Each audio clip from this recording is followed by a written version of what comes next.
अच्छा खोसा साहब, मामला क्या चल रहे हैं? कोर कमेटी में इख्तिलाफात हो रहे हैं, सुना आपके भी कुछ मामलों पे आपके भी कुछ इख्तिलाफात या तहफ़्फ़ुज़ात खुलकर सामने आए। फिर सुन्नी इत्तेहाद काउंसिल का एक नया पेंडोरा बॉक्स खुल गया, हामिद खान साहब भी नाराज हैं।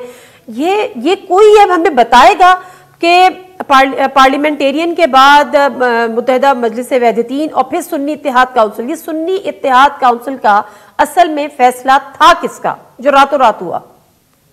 देखिए, ये कोई ऐसी वो इख्तलाफ बिल्कुल भी नहीं है। अलबत्ता सभी लोग उस में शामिल नहीं होते। जो एक दफ़ा फ़ैसला होता है, ये फ़ैसला जो है MWM और सुन्नी जमात दोनों के दरमियान था।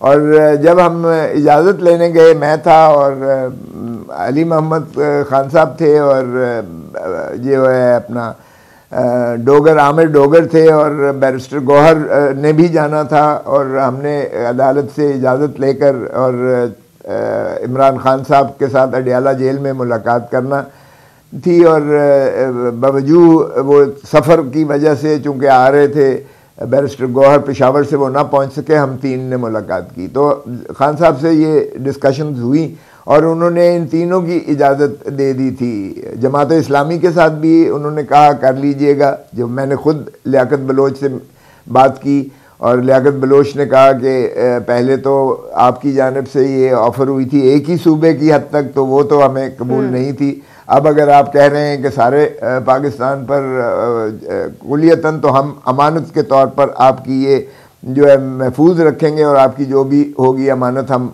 मैंने कहा मुझे इसमें कोई शक वाली बात नहीं है, आप अपने ज़बान के पक्के हैं। और वैसे भी जो हाफिज़ नईम साहब ने कराची में जो किरदार अदा किया, उन्होंने कहा कि मुझे जिताया गया है, लेकिन सही असल हकीकत ये है कि मैं ये नहीं ले सकता क्योंकि मैं जीता नहीं हूँ और ये PTI की ही जीत है और उन्हीं की नशिस्त है।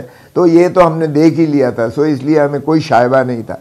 फिर उन्होंने कहा कि मैं कल शूरा की जो है हमारी नशिस्त है इधर लाहौर में, तो लाहौर में मंसूरा में, तो वो वहाँ मैं ये बात आपकी जो है रिक्वेस्ट पेश करूँगा, आपकी जो आपने हमें इज़्ज़त देने दी है, मैं ज़रूर बात करूँगा।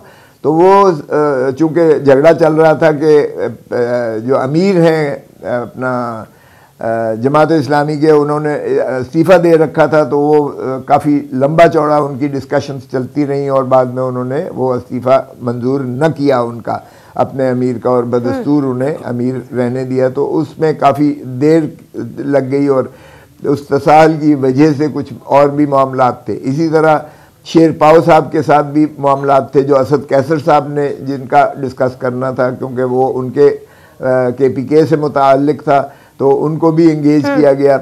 और बिल आखिर जो है चूँकि खान साहब ने इजाज़त दी थी इन तीन के साथ, तो सुन्नी जो है इत्तेहाद काउंसिल के साथ जो है फिर मामला तय हो गए। तो ये बुनियादी तौर पर जो बात गौहर कह रहे हैं, बैरिस्टर गौहर कह रहे हैं, वही हकीकत है, वही दुरुस्त बात है।